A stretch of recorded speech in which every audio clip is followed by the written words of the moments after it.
à tous, bienvenue dans cette nouvelle capsule qui va parler de la pleine lune du 15 août. C'est toujours évidemment un immense plaisir pour moi de vous retrouver. J'ai choisi de rester dans ce parc absolument fabuleux en Haute-Loire. Vous l'avez vu sous différentes coutures. En tout cas, c'est vraiment un bonheur de vous retrouver. Quoi qu'il en soit, je vous remercie infiniment. Vous êtes extrêmement nombreux. Enfin là, euh, je suis revenu de mon périple arthurien le 26 juillet et j'ai trouvé 10 000 abonnés sur la chaîne. C'est fabuleux. En un temps record, hein, ça aussi c'est important. La chaîne a été créée en 2014, mais elle n'a été vraiment utilisée qu'en 2017, Noël 2017. Il y a eu quelques vidéos en 2018, puis j'ai été interrompu au mois de mai. Et en fait, la chaîne a vraiment démarré à Noël 2018. Donc vous faites le compte, à Noël 2018, on avait quelques centaines d'abonnés, même pas si ça se trouve. Là, on est à 10 000, c'est incroyable, c'est fabuleux. Voilà, donc on aura peut-être un petit peu de vent encore, et qui sait, peut-être la visite de quelques rapaces, parce qu'il y en a deux qui nichent dans le coin. Donc j'espère qu'ils viendront nous voir, sinon c'est pas très grave. Alors, quoi de neuf pour ce 15 août?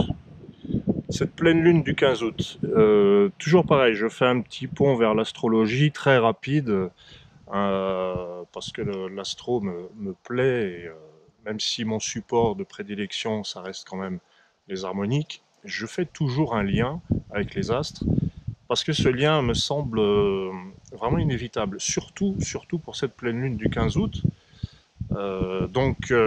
Soleil en Lion, lune en Verseau, le soleil, j'ai remarqué une petite conjonction assez sympa avec Vénus. Donc le soleil dans le Lion qui rayonne de toute sa splendeur, la conjonction à Vénus, la déesse de l'amour. Alors, c'est pas une figure rarissime en soi, parce que le soleil et Vénus sont souvent proches dans tout thème astrologique. Mais là, il y a quand même une vraie conjonction, hein. Là, elles sont vraiment côte à côte, ou même sur le même degré. Et ils font face à Dame Lune qui est en face chez l'ami Verseau. Alors, il y a plusieurs choses, j'ai remarqué.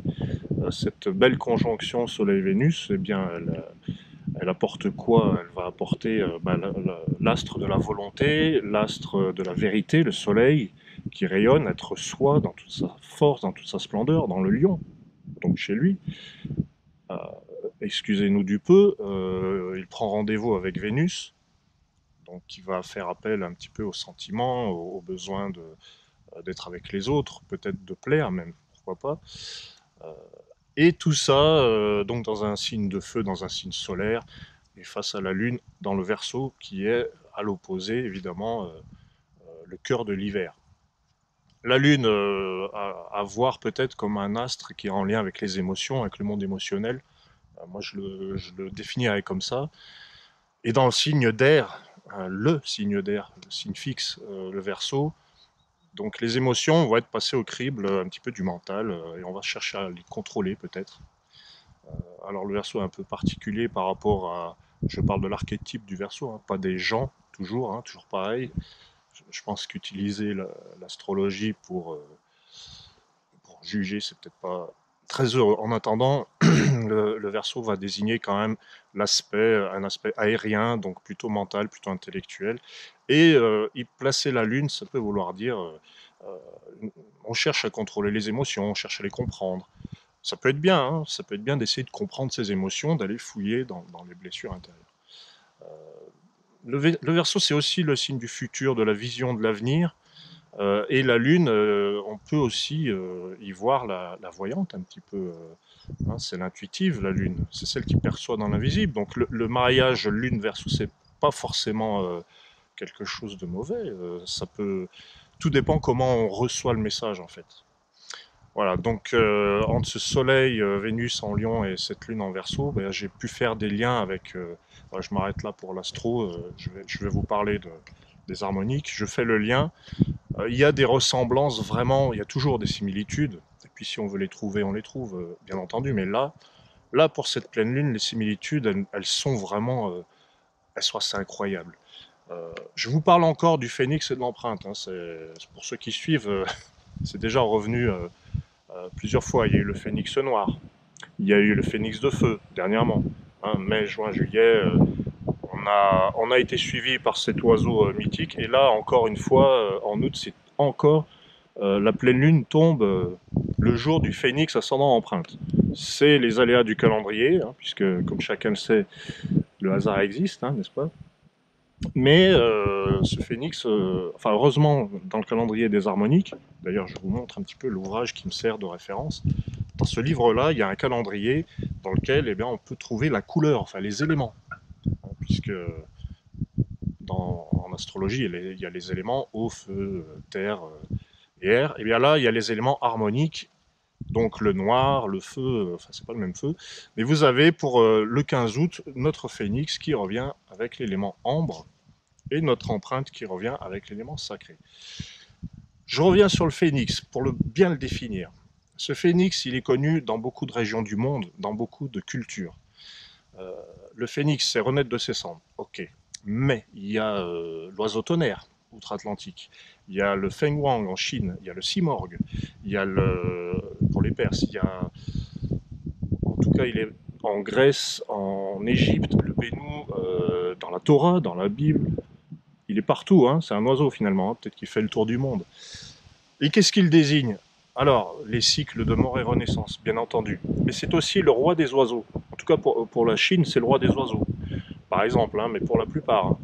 Hein. Et qu'est-ce qu'on retrouve? On retrouve le lion, le roi des animaux. Première similitude intéressante.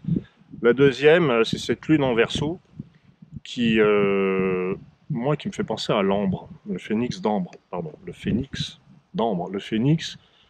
L'ambre, c'est l'élément dans les harmoniques qui désigne l'intériorité, un peu comme la lune. Donc on a le phénix d'ambre, le roi des oiseaux, qui tombe au moment de cette pleine lune sur l'axe Lion-Verseau. Qu'est-ce qu'il veut nous dire? J'ai envie de vous dire que il nous pousse à vivre l'instant dans la mesure où on a quand même énormément l'habitude de vouloir contrôler les choses et même notre avenir. Je fais référence au Verseau. On a envie de contrôler ses émotions, ça c'est humain, c'est pas du tout, je suis pas en train de vous dire contrôlez vos émotions. Non, non, on a envie d'avoir la main sur notre vie, ça me paraît inévitable. Mais avec cette lune voyante dans le Verseau, signe du futur, eh bien, on va avoir tendance à faire des plans sur la comète. Dès qu'on va rentrer en relation, et cette conjonction Soleil-Vénus me rappelle un petit peu les rencontres, hein, la rencontre avec les sentiments, et bien dès qu'on va vivre un moment comme ça d'émotions fortes, avec du magnétisme, hein, magnétisme du lion, eh bien on va avoir tendance à se projeter et puis à dire ah là là j'aimerais bien que ça dure, j'aimerais bien qu'on se revoie, j'aimerais que ceci, j'aimerais que cela. Et sans parler d'une rencontre affective, il y a aussi rien que le fait d'avoir un projet, de se lancer, de s'orienter vers un avenir professionnel, et ben on tire des plans sur la comète. On essaye de créer son futur. Mais que nous dit le Phénix d'Ambre? Parce qu'il a un message. Il nous dit peut-être que chaque jour se redéfinit. Hein, chaque jour je renais. Chaque jour est neuf et chaque jour je renais. Je ne sais pas ce qui va se passer demain. Ça, c'est une phrase qui m'a bien marqué. Finalement, peut-être que chaque instant est un univers. Moi, je vois ça comme ça avec le Phénix d'Ambre. Je vois qu'est-ce qu'on en sait finalement. Est-ce qu'on peut le voir à l'avenir? Alors ça, c'est un autre débat qui est vaste, mais la Lune en Verseau me fait penser que oui, on peut voir l'avenir, on peut même le prédire, mais on peut peut-être même le créer. Alors, il y a plusieurs façons de créer son avenir. Comme je disais, on fait une rencontre, on tombe amoureux, bim, c'est tout de suite la machine à créer le futur se met en route. Étrangement, dès le lendemain, ça ne correspond plus. Et comment on fait? Voilà, il est là le thème de cette pleine lune. C'est est-ce qu'il faut créer son futur? Est-ce qu'il faut le prédire? Est-ce qu'il faut le prévoir? Qu'est-ce qu'on fait de ce futur? Est-ce qu'il existe? Ça aussi, c'est... Est-ce qu'il existe le futur? On pourrait dire il n'existe pas encore. Voilà, là encore, c'est un débat très très vaste. Est-ce que le futur existe? Il n'existe pas encore en tout cas. Est-ce qu'il y a un futur ou plusieurs possibles? voyez, tout ça, c'est passionnant. Mais moi, j'ai la conviction, et je vous partage ma conviction, elle vaut ce qu'elle vaut, c'est pas une parole d'évangile, mais j'ai la conviction qu'on peut créer son futur et longtemps à l'avance, même. On peut l'écrire. D'aucuns disent tout est écrit. Alors pourquoi pas? Tout est écrit. Pourquoi pas? Moi, j'ai pas de problème avec les opinions. Mais on peut dire aussi rien n'est écrit. Mais on peut dire aussi c'est moi qui ai écrit. Comment on va se positionner? Il y a forcément des choses qui vont être inévitables dans notre destin. Enfin, j'ai du mal à imaginer que on va s'incarner dans un corps avec un contexte familial, historique, géographique, et puis on va être complètement maître de sa vie. Non, ça c'est une légende. Hein. Enfin, je crois. C'est aussi légendaire que le phénix, hein, au final. Dans quelle mesure est-ce qu'on est maître de sa vie? Si on se disait pour une fois, au moment où il se passe quelque chose de passionnant, voilà, une rencontre, un projet artistique, un projet professionnel, et si on laissait faire vraiment l'univers, hein, on parle souvent de ce fameux univers, mais quand je vois la Lune en Verseau, j'ai envie de dire ça, il y a une part d'invisible, et cette part d'invisible, elle peut jouer en notre faveur, et puis nous, on a notre part de contrôle, mais voilà, savoir ce qu'on peut contrôler. Parce que le lion aussi, on dit c'est le roi des animaux, c'est celui qui gouverne, qui domine. Mais il peut contrôler avec le cœur aussi. Hein. Je reviens souvent là-dessus quand je parle du lion, c'est un signe de cœur. Donc voilà, le phénix d'ambre nous dit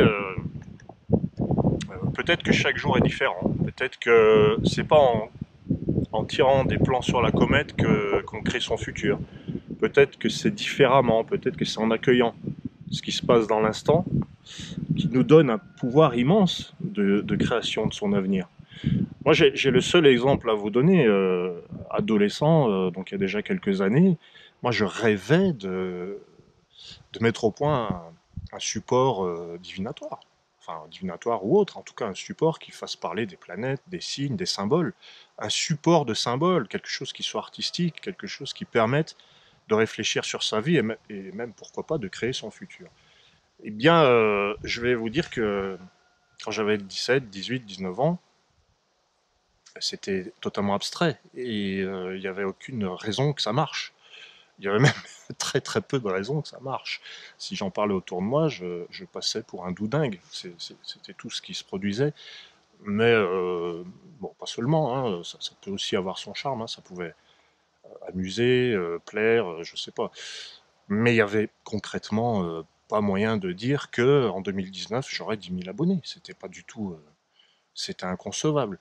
Ce que je veux vous dire par là, c'est qu'en suivant chaque jour avec son lot de surprises, d'idées, de rencontres, et finalement en étant euh, motivé par la passion, parce qu'il n'y a que ça qui m'a, il y a que ça qui m'a donné envie en fait. Et ben l'univers est venu apporter son grain de sel et finalement le rêve est devenu réalité. C'est J'aurais pu prédire quand j'avais 18 ans, bah tiens, je vais faire un jeu avec des images, puis les gens vont l'utiliser, puis ça va marcher. Mais c'est pas tellement ce qui s'est produit, c'est simplement que je voyais l'avenir, je le voyais, c'est-à-dire je le concevais de cette manière. Alors après, on revient toujours à la même question. Est-ce qu'on prédit son futur ou est-ce qu'on le crée? Et peut-être que si on se met dans la tête, je prédis que, comme ça on y croit vraiment, bah peut-être que ça se réalise. C'est intéressant tout ça. Voilà, je voulais juste dire quelques mots aussi sur l'empreinte sacrée, qui nous pousse à suivre notre intériorité, notre authenticité et notre cœur, hein, simplement. Donc l'empreinte désigne donc l'identité, le fait de se centrer sur soi. Ça ressemble encore étrangement au lion. Et c'est l'empreinte sacrée. Donc le sacré, c'est le 9e élément dans les harmoniques, et ça parle des croyances. Donc avoir foi en soi, mais se faire un devoir d'avoir foi en soi. C'est pas seulement avoir confiance, c'est il n'y a pas le choix, c'est comme ça. Vous voyez, la cible là, on y va et on ne doute pas. C'est interdiction de douter. Un petit exemple encore, un matin, levez-vous et dites-vous, aujourd'hui, je prédis que je vais avoir une bonne nouvelle. Bon, on peut toujours essayer, hein. Enfin, moi, quand je le fais, j'ai souvent une bonne nouvelle. Mais essayez, ça ne coûte rien. Voilà, l'empreinte sacrée nous dit aussi, on a tendance à se soumettre un petit peu à ce qui est communément admis, à ce qui est populaire, à ce que tout le monde sait, à ce que tout le monde croit. Et on se soumet, on s'adapte parce que tout le monde le fait. C'est un petit peu ça aussi. Ça, c'est le côté sombre de l'empreinte sacrée. Donc là, on nous dit, hop, hop, hop, attention, peut-être que pourquoi penser comme tout le monde? Pourquoi tirer des plans sur la comète? Pourquoi, dès qu'il se passe un truc, ah bah allez, le futur sera comme ceci ou cela? En fait, essayez de vous dire, je sais pas comment va être le futur. Ça a son intérêt. Voilà, je pense que j'ai fait le tour de tout ce que je voulais vous dire. Je suis bavard, j'espère que le vent vous aura pas trop enquiquiné. On n'a pas eu les visites de mes copains les Milan, mais on a eu les visites du roi des oiseaux. Et c'est déjà pas mal. La prochaine pleine lune, ça ne devrait pas être le phénix, mais je n'en dis pas plus. Je vous embrasse tous, vous êtes fabuleux. Continuez de nous suivre, de partager, de commenter, de me contacter, etc., etc. Je vous souhaite une très très belle fin d'été à tous. Merci encore. Un magnifique soleil pour vous tous.